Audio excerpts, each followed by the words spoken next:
Okay, so yan. Welcome to our first episode, no? So ngayon, syempre, first thing first. Ang pinakauna natin dapat matutunan kapag mag-aaral tayo ng theology, kapag mag-aaral tayo ng Bible, ng Biblical Studies, syempre, doon tayo, no? On how to interpret the Bible correctly. Okay. Um, Direct to the point, no? Wala nang pasikot-sikot pa. Ang Bible ay salita ng Diyos. At ang salita ng Diyos, meron lang dapat tamang ibig sabihin. Lahat ng mga Bible scholars they agreed, no? Na dapat may tamang paraan lang ng pag-i-interpret ng Bible. Okay. So basically, I'm not being dogmatic here, no? Hindi ko sinasabing tama ako at mali kayo, mali sila. No, no, no, no. But we have to be scientific here. Kasi ang Bible interpretation is actually a science, no? Ito yung tinatawag nating hermeneutics. Kaya nga yung pinakaunang episode natin, we will dig right into the introduction to hermeneutics. I-define ko mamaya ano bang ibig sabihin ng hermeneutics at bakit siya mahalaga, no, sa Bible. Ang gusto ko lang i-emphasize ngayon, hindi mo pwedeng i-interpret ang Bible base lamang sa sarili mong pagkakaunawa. Yun ay maling interpretation ng text, no? Maling interpretation ng words of God. Baka magalit sa atin si Lord, no? Kapag mali yung interpretation natin sa salita niya. No, parang ganito. Nag-interpret ka ng Bible verse. Tapos mali yung interpretation mo kasi yung interpretation mo galing lang sa sarili mo, hindi mo inaral. Baka ang sabihin sa'yo ni Lord, anak, hindi naman yan ang ibig kong sabihin dun eh. May iba akong meaning dyan eh. No? Yun ang ibig kong sabihin. Kasi, yung words of God, merong meaning na nilagay doon ng Diyos. Meron siyang ibig sabihin doon.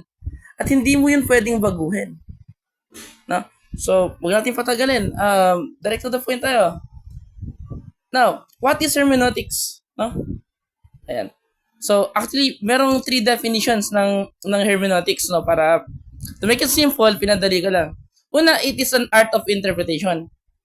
No? Kumbaga yung logic, art of argument. Sa logic, ganun. Ito naman ay art din ng pag-i-interpret. No? Pangalawa, it is a science of interpretation. Gaya ng sinabi ko kanina, ang pag-i-interpret ng Bible ay dapat scientific. Ano ibig sabihin nun? Ang ibig sabihin nun, dapat mayroon kang principles. So, mag-annotate niya ako dito. I will annotate. Ayan, so red na lang. So, it is a science. Pag sinabi yung science, meron tayong gagamit yung principles at syempre may methods. So, ibig sabihin, systematic dapat ang interpretation ng Bible. Hindi pwedeng kung ano yung pagkakaintindi mo, yun na yun. That is not even an interpretation. Hindi interpretation ng ginawa mo. Kundi nagbigay ka lang ng sarili mong opinion. No, now, let me continue, no. So, yun ang ibig sabihin ng hermeneutics, no. Ito ay kung paano mo i-interpret yung text na scientific, sa tamang paraan, tamang proseso, tamang method. Yun ang hermeneutics. Let me continue, no. Ayan. So, next slide. So, ito nga yung sinabi, no, ng isang sikat na philosopher, si Gadamer, no. Sabi niya, siya yung isa sa mga proponent ng hermeneutics. Ang hermeneutics ay actually galing sa philosophy, no. As Gadamer states, sabi ni Gadamer, understanding is not merely a matter of applying a method, but of being open to the subject matter. Ito na yung maganda rito sa pag-aaral ng Bible. Kapag naman naging sobrang nag-relay ka sa method, baka naman lumalayo ka na sa Diyos. Baka nagre-relay ka na sa sarili mo ng understanding. Kaya nga, sinasuggest din, kung meron kang utak, dapat meron ka ring puso. What does it mean? Tingnan natin yung yung isa sa mga bumuo ng hermeneutics, no? Sabi niya, it is not merely a matter of applying a method, but of being open to the subject matter. Maging open ka sa subject matter. Ano ba yung subject matter ng pinag-uusapan natin yun. The Bible, the God's words, yun ang subject matter. No, maging open ka doon, tanggapin mo, yakapin mo yung salita ng Diyos in order to interpret them correctly. Doon tayo magsisimula. Kasi kung i-interpret mo ang Bible, tapos nagda-doubt ka sa Bible, hindi mo siya magagawa ng maayos. So, alam na natin kung ano yung hermeneutics, alam na natin na kailangan pala may tamang method sa pag-i-interpret. Second thing, dapat tanggapin natin na tama yung words of God. Kasi ang salita ng Diyos, hindi kailanman mababali. No? Maraming verses niyan. No? Kapag nagsalita ang Diyos, totoo yun. No? At mangyayari yun. Tanggapin natin na yung Bible ay tunay na salita ng Diyos. No? Lahat ng nakalagay dyan sa Bible ay inspired by God. Okay. So, tungo tayo sa second slide. Next slide. Ayan. So, eto na yung pinaka-basic ng hermeneutics. No? Isa-isahin natin na. Ayan. So, magsisimula muna tayo. Tatlo lang yan. No? Pinasimple ko lang. Sa historical context. Ayan. Ano ba yung context? Yung context at yung pinaka-background, pinaka-kwento. Dito tayo madalas namamali. Kapag nag-i-interpret tayo ng Bible, basta may verse, i-interpret ko yan. No. Ang pinaka-basic na tinuturo sa pag-i-interpret ng Bible or sa Bible interpretation ay alamin mo muna yung context o yung background o yung pinaka-kwento ng text. Hindi mo pwedeng i-interpret ang Bible based lang sa isang verse. No. Actually, dapat ka basahin mo yung whole context, yung whole chapter. No? Kasi dito tayo madalas namamali. Ini-interpret natin yung isang kwento, kunyari kwento sa Bible, sa gospel. No, sinabi ni Jesus sa gospel. And that's it. No, mali 'yun. Tingnan mo muna ano ba yung kwento bago yung sinabi ni Jesus. Yun yung tinatawag nating context. At ang context natin tatlo. No, sa pag-interpret ng Bible, tandaan natin kapag hindi ka gumamit ng kahit isa sa mga ito, magiging mali yung interpretation mo. No, kasi nga, dapat may principles tayo sa pag-i-interpret. So, unahin natin yung historical context. No, ayan na, from the word history. Siyempre, lahat ng bagay may history, ganun din ang Bible. No? Lahat sinabi ni Jesus na, ano ba yung mga sikat na sinabi ni Jesus? Sinabi niya, no, sa Bible, no, I am the way, the truth, and the life. Pag-usapan natin yan mamaya. Bakit niya kaya sinabi yun?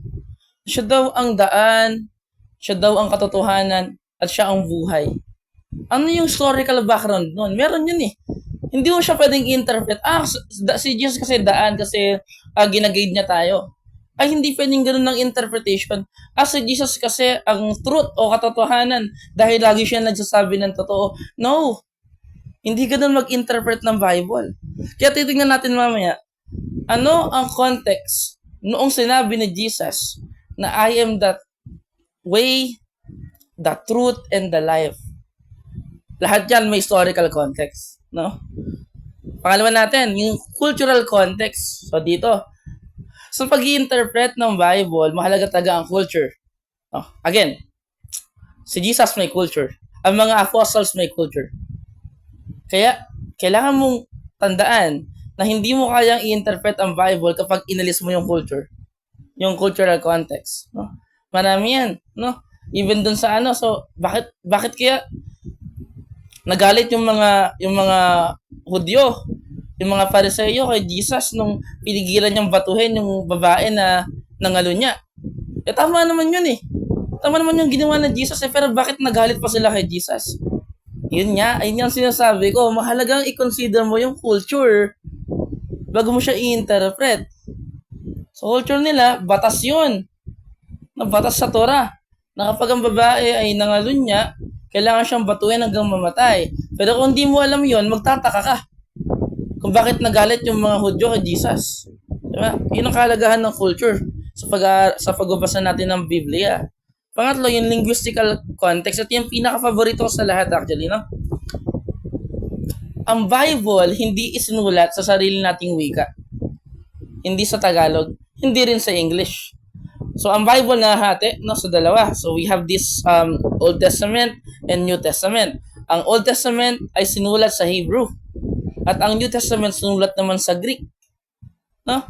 So, pag yung isang language ay tinranslate sa ibang language, most of the time, nababago na yung meaning noon. Kaya nga, laging sinasuggest ng mga Bible scholar, ng mga theologian, bago mo interpret yan, tingnan mo muna yung original language yan. Kasi minsan, pag na-translate na yan sa Filipino, sa English, magbabago na yung meaning. So, etong tatlong ito, kailangan natin para magawa natin yung correct interpretation of the Bible. No? Ito yung basic na hermeneutics.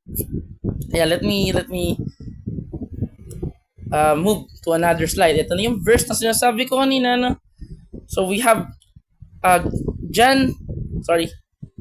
we have John chapter 14 verse 6. Yun yung verse. No, ito yung sinabi sa gospel from St. John. Jesus answered. Sumagot si Jesus. I am the way and the truth and the life. No one comes to the Father except through me. Sabi ni Jesus dito, ako, ang daan, ang katotohanan, at ang buhay. No? Walang makakarating sa Ama kung hindi kayo dadaan sa akin o kung hindi dahil sa akin. So, ayun yung meaning ng text na ito. Pero, pwede ba natin siyang i-interpret na literal? Pwede ba nating i-interpret na si Jesus ay literal na daan? O literal na katotohanan? O literal na buhay? O baka may ibang meaning? No? So, one thing is for sure, no? Malinaw naman dito, no? Na, tinutukoy ni Jesus, no? Na, ito ay revelation niya actually. So, dyan kasi, nire-reveal na ni Jesus, no? Siya talaga ay kaisa ng Ama. No one comes to the Father except through me. Kakaiba to kasi kung isa kang Hudyo, hindi mo kayang i-claim yung mga salitang to. Kaya nga, mas papalalimin pa natin, no? Tingnan natin yung kanyang historical context, o historical background niya. Sabi rito, ano, this statement is part of Jesus' farewell. Eto na. Eto na yung pinakakwento bakit yung sinabi ni Jesus, no? Dito nagpapaalam na si Jesus kasi malapit na siyang, alam niya na, siya ay all-knowing, no? Bagamat siya ay nagkatawan tao, meron pa rin siyang capacity ng pagiging Diyos. Alam niya na, no? Na siya ay ipapako na sa krus to fulfill, no, syempre, the prophecy, to save us from our sins. And hinahanda niya, no, yung mga disciples niya sa pwedeng mangyari sa pag-alis niya. No, pero, balikan natin yung verse. Dito, ina-assure niya, no? Ano yung pag-assure niya? O sinisigurado niya yung katotohanan sa kanyang mga disipulo, sa kanyang mga apostles, na magkakaroon pa rin sila ng access sa Diyos kahit wala na si Jesus. Bakit? No? Kasi, siya mismo yung Diyos. Malinaw dito, may access pa rin tayo sa Diyos through Jesus. Whatever happens. Ang ganda ng verse na ito, na kung titingnan natin mabuti. Now, ayun yung kanyang historical context, yun yung kwento. So, nagpapaalam na lang si Jesus, no? Pero nga, bago siya umalis, binibigyan niya ng clue yung mga disciples niya na huwag kayong malungkot. No, hindi naman ako mawawala. Okay? Ayan. Tingnan naman natin yung cultural context, no? Sa point of view ng mga Hudyo, no, ano kaya ang ibig sabihin pag sinabi niya na I am the way, the truth, and the life? O, tingnan natin dito. Jesus' declaration reflects the monotheistic worldview of Judaism. Monotheistic means ito yung mga religion na naniniwala sa isang Diyos lang. No? In Jewish thought, God is the ultimate source of truth and life. No? Malinaw sa konteksto ng mga Hudyo, naniniwala talaga sila na yung katotohanan at buhay hindi nanggaling sa kanila, nanggaling sa Diyos. No? At dito nga, direktang sinabi ni Jesus, I am the truth and the life. kung marinig siya ng mga Hudyo, ng mga Fariseyo, ng mga Saduseyo, ikagagalit talaga nila yan. Kasi directly sinabi ni Jesus, ako ang buhay. Ang buhay galing lang sa Diyos. Hindi pwedeng sabihin ng isang Hudyo na siya ang buhay. Kasi blasphemy yun. Pero sa Jesus, nagagawa niyang sabihin. Because He is telling the truth. No? Ayun nga. Even dito, no, tingnan nyo to. Yung verse na Jesus, balikan natin. Yung word dito, kapansin-pansin, yung word na I am, balikan nyo sa Exodus. Ayan. Balikan nyo sa Exodus yan. No? Nung tinanong ni Moises, si Yahweh, ano ba ang pangalan mo? Ano ba ang pangalan nyo, Diyos ko? Ano yung sagot ng Diyos kay Moises? I am who I am. And eto rin yung eksaktong sinabi dito ng Jesus. Lagi niyang ginagamit yung salitang I am. No, ano ang ibig sabihin nun? Implication ito na sinasabi talaga na Jesus. Implied na siya yung Diyos. Siya ay Diyos. No? Tingnan natin. Para palilimin pa natin. No? Naging exciting na yung discussion. So, ayun nga. Pagdating sa context ng mga Hudyo, magagalit talaga sila pag narinig niya yan. Na may isang tao magti-claim na siya ang buhay. Ang buhay ay ang Diyos. Galing sa Diyos ang buhay. No? Ngayon, dito naman sa context ng mga Greco-Roman, ibig sabihin ng mga Greek at mga tika-Rome, mga Roman, no? Bakit isinama pa to sa culture? Dahil, ito yung maganda, bago ipanganak si Jesus sa Bethlehem, no? Ang pangyayaring yun, wala pa yung mga Romans, no? Ito yung panahon ng mga Greek sa pangunguna ni Alexander the Great. Kasi pagdating ni Jesus dito, ang namumuno na sa Israel ay mga Romans na. Pero yung influence ng mga Greek na andun pa din. Even nga, tingnan nga natin, no? Again, yung New Testament sinulat sa Greek. Kaya nga mahalaga i-consider mo rin, ano yung kultura ng mga Greek at ng mga Romano? Sa idea ng mga word doon, gaya ng idea ng word na way. No? Kasi para sa mga sa mga Greek, no? Ang way ay tumutukoy sa daan. Hindi ba sa daan, moral path. Pag sinabing I am the way, sa konteksto ng mga Greek, pag may taong nagsabi nun, siya ay ang daan para maging mabuti ang isang tao. Siya ang daan para maging matalino ang isang tao. Yun ang ibig sabihin na pag sinabi ng isang tao, sa konteksto na yon, sa panahong yon, na I am the way, ibig sabihin, beacon siya ng karunungan, ayan, ng wisdom, no, na tinatawag, at, syempre, beacon din siya o pinanggagalingan din siya ng kabutihan. Sa konteksto ng Greco-Roman, yun ang meaning nun. No? So, magandang i-interpret siya sa ganung paraan. Next slide tayo. Ito na, yung pinakamagandang part. No? So, sa linguistical context, so may translation na ito, no? May transliteration, kaya hindi na kayo mahihirapan. May tatlong word na sinabi si Jesus dyan. I am the way, I am the truth, I am the life. So, ang way sa Greek ay odos. No? Erasmian yung ginagamit ko, pero kung hindi Erasmian, hodos. Ayan. Yung odos, o yung hodos, ibig sabihin niya ng way. Pero, gaya nga ng sinabi natin kanina, no? Ang ibig sabihin pala sa Greek ng salitang way ay moral path. Moral. Ibig sabihin, hindi siya literal na daan.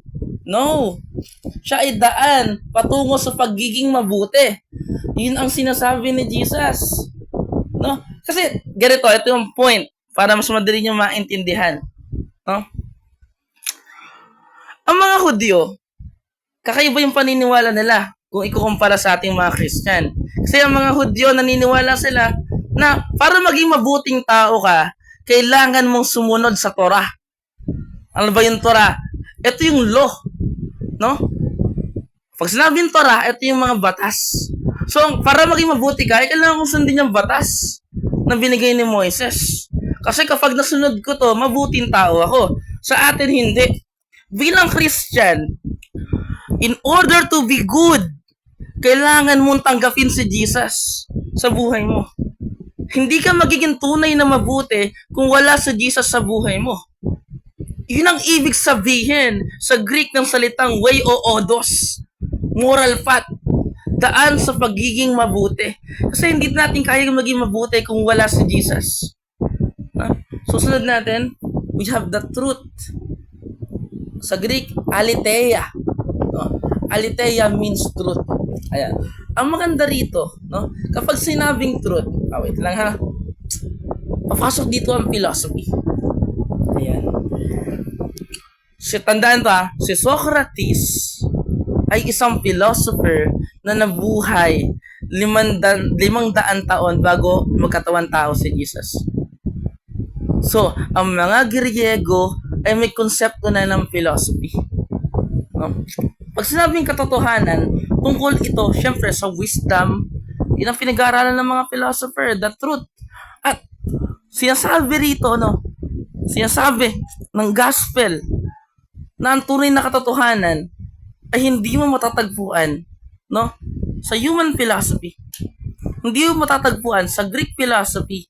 Matatagpuan mo ang tunay na katotohanan kay Jesus. Sa kanya mismo. Siya ang truth. So, it can be, pwede ito yung interpretation bakit sinabi ni Jesus na siya ay truth. Sa context ng Greek, siya yung katotohanan. Wala nang iba tayong hahanapin katotohanan kasi ang katotohanan na kailangan natin si Jesus. At yun ay malinaw niyang sinasabi. Even sa mga Hudyo, pag sinabing katotohanan, sa Diyos mo lang yun matatagpuan. Wala sa tao. Even yung mga rabbi, syempre, agree din sila na hindi sila perfect. Kasi ang perfect lamang ang Diyos. Ayan. So, tingnan natin, dito lang tayo sa life o Zoe. Ayan. Sa Greek, pag sinabing Zoe, tungkol talaga to sa life. Okay, ito yung magandang part dito. Sa mga Hudyo, naniniwala yung mga Hudyo, na ang buhay, ang source of life, even sa Genesis pa lang, ang source of life ay God. Si Adam, galing sa alabok nung hiningahan ng Diyos, nagkaroon ng buhay. Hindi kayang buhayin ni Adam mag-isa ang sarili niya. Kailangan niya ng Diyos. So kapag yung isang tao nung panahon ni Jesus, nagsabi siya, I am the life. Ako ang buhay. Ano ang tingin mo? Ano ang ibig sabihin nun? Ibig sabihin, kiniklaim niya na siya ang Diyos.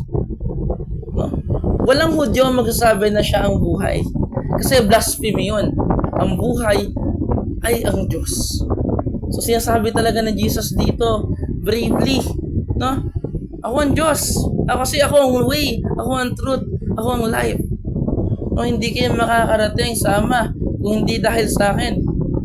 Kung hindi kayo dadaan sa akin, ako muna. Ganda ng meaning nun. Tingnan natin mabuti. Let me move to this Greek one. Ito yung original Greek. Ito yung original na pagkakasulat ng verse na yun. Galing kay St. John. Odos. Yun niya, ibig sabihin way. Kai and, ibig sabihin at. Parang I am the way and aletheia, the truth and the life. Iniba lang dito kasi dito puro and redundant yan sa English. Kaya ito yung sinasabi ko, mahalaga yung pag-aaral ng Greek kasi sa Greek wala silang sinusunod na strict grammar, redundancy ay okay, sa English hindi pwede. Kaya nga dito ang daming and, lahat may and, pero pag translate mo na sa English, kaya nito papakita ko sa inyo. Translation sa English, isang end lang yung nakalagay. At dalawa din, dalawa din pala. So, I am the way and the truth. So, ibig sabihin, tama yung translation, literal. Sorry, dalawa din pala, hindi ko kasi na-check. Ayan. So, I am the way and the truth and the life. So, naintindihan natin yung ibig sabihin niya. So, hindi siya literal pala kung inaral natin yung kanyang linguistic context. I-sum up natin ngayon. Ayan. So, balikan natin itong tatlo. So, ulitin natin na hindi mo kayang i-interpret yung Bible, gaya ng pinakita ko sa inyo, kung hindi mo aaralin itong tatlong ito.